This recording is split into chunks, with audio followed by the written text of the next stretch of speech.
This is Unit 15, Assignment 4, and we're into the distinction now, D4. And this is all about different ways of identifying microbes. And what you need to do is you'll need to look at 7 different techniques and compare them. And the information that you need is, with each technique, why do you do it? So what information do you need from the test, how much it's going to cost, and how fast you can get the results. So what we're going to do is just go through these one by one and compare these.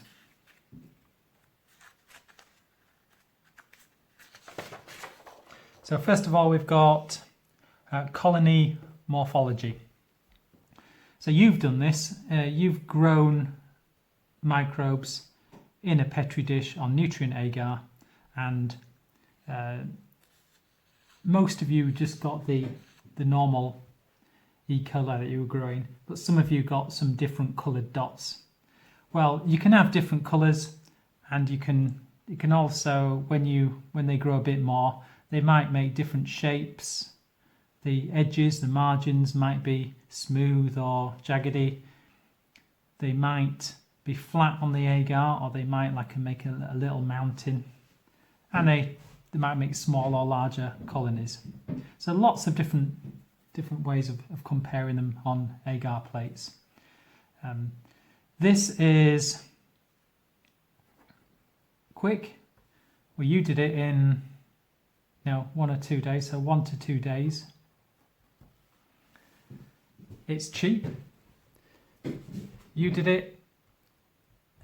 So it's just you need the plates and the agar and so on. So it's pretty cheap.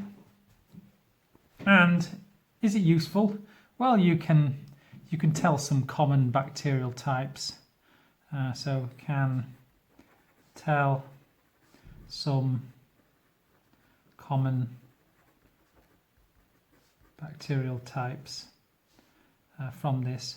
But you can't get an exact species quite often, so not good for getting exact species. But not bad. The second technique is growing on different media.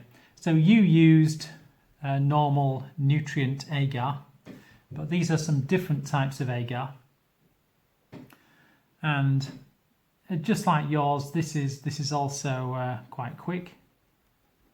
So 1 to 2 days. It's still relatively cheap because you just buy bottles of different nutrients. So cheap. And why is this useful? Well, these have different ingredients.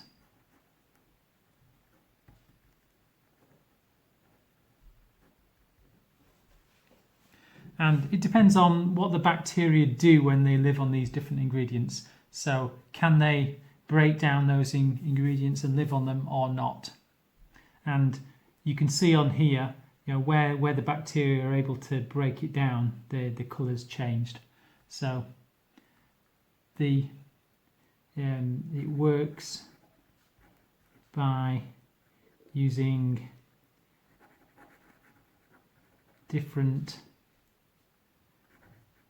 biochemical processes. So for example, can the bacteria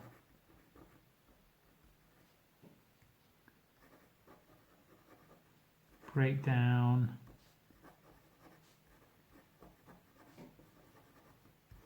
red blood cells, which the components are on some of this media. So it's good for identifying what bacteria can do or not, and help to identify them. So quick, cheap, and you get quite a good amount of information. Number 3, wet mounts using light microscopes. You've done this, not with the plants that's gone there, but you made when you did your gram stain, you were using microscopy. So you did it, so it must have been quick and cheap. So quick, so maybe takes 1 hour to set it all up. Cheap, it's just slides and cover slips and so on. So, for example, slides, cover slips.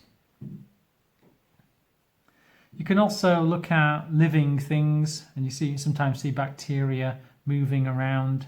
So can see living specimens. Problems with this is using light microscopes, as you found, you needed to use oil immersion, and even then it was hard to find sometimes and hard to see exactly a lot of detail. So the problem is that as bacteria are very small, the magnification that you can use and the resolution isn't good enough. So problems: low magnification, low resolution. So the magnification is how big you can make it. The resolution is the detail. Can you still see sharp detail or not? So with light microscopes, low resolution, and so cannot see much detail, because this magnification is maybe just 1,000 times. So okay for a quick look, but not great for seeing a lot of detail. The next you can mention is gram staining. So I know you've talked about gram staining and the merit, but we just need a review of the cost, the time, and how useful this is. So again, it's pretty quick. 1 hour. You did yours in 1 hour. It's cheap.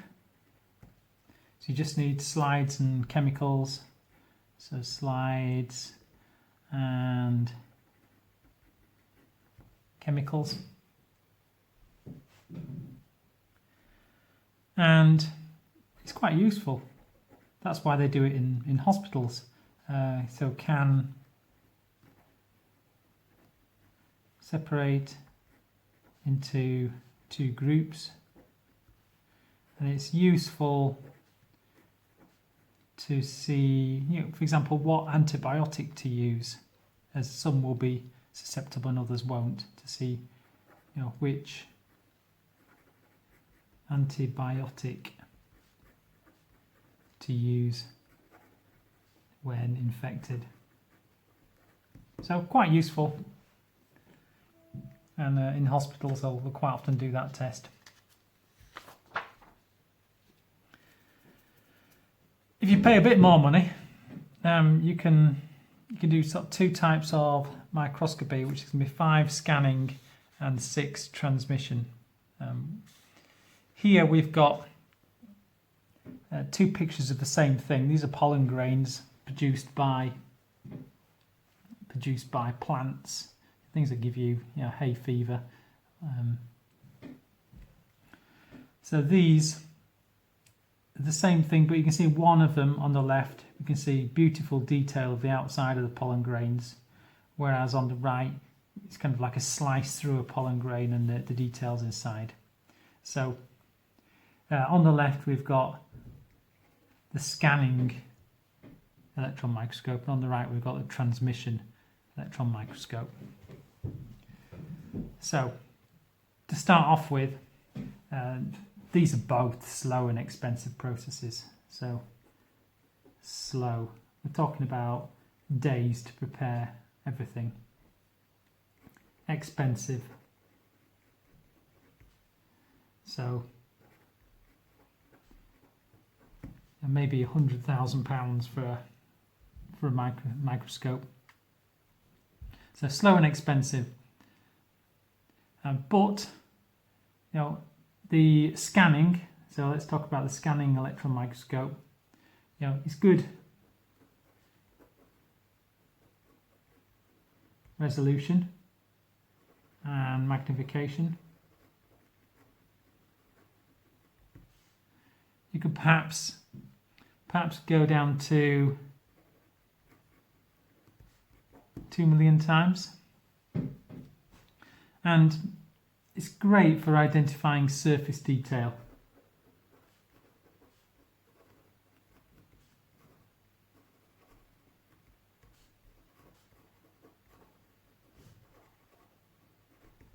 It's great for looking at surface information and shapes and things, e.g.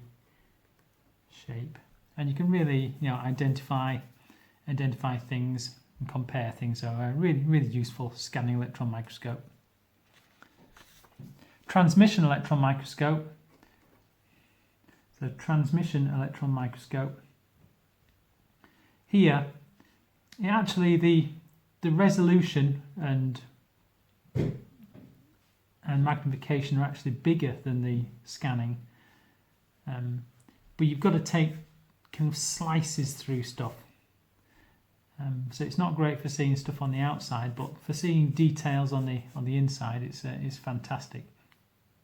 So again, it's slow, maybe a few days. It's expensive. Again, sort of lots of money needed. That's why we don't have one at college. The resolution very high, so it's higher than the scanning electron microscope. Maybe magnification.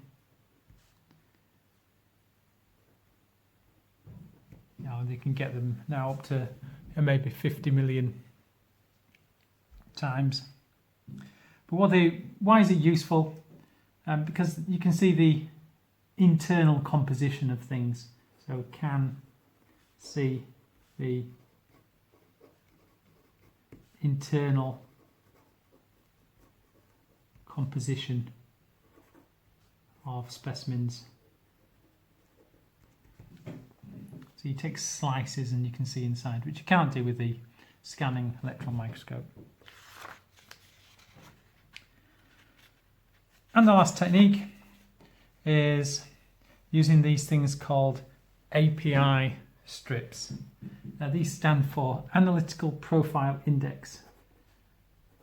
Analytical Profile Index strips. And what they do is you get this strip and you add a small bit of the culture to each of these, and they might have to go under some slightly different conditions, but these are all different tests for all sorts of different processes. And when you compare different bacteria, they'll give you some colours the same, some colours different. So you can see some colours the same, some colours different, and you'll be able to kind of really narrow down exactly what strain of bacteria that you've got. So really useful information. So in terms of time, so maybe 2 to 3 days to get all of these tests done. So it's kind of medium. It's not as quick as looking, having to pop down the microscope. Cost, again, it's pretty cheap, but not as cheap as microscopes. So cheap to kind of medium cost, but not expensive like a big transmission electron microscope. So you need to buy these strips, and they're not really cheap, but they're inexpensive. And you need a little bit of skill to add the cultures and add add the reagents and little bits in there. So it does take need a bit of expertise. And this works on really biochemistry and metabolism. So do the bacteria do certain things to, some of these are the sugars, so can they use these sugars? And if they do use them, it'll give a colour change. So it depends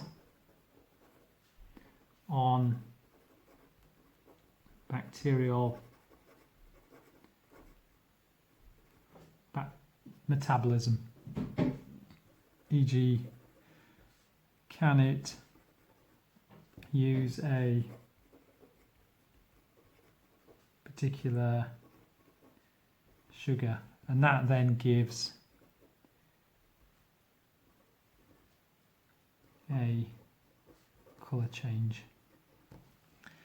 And this is really useful. So this is very useful for identifying strains of bacteria.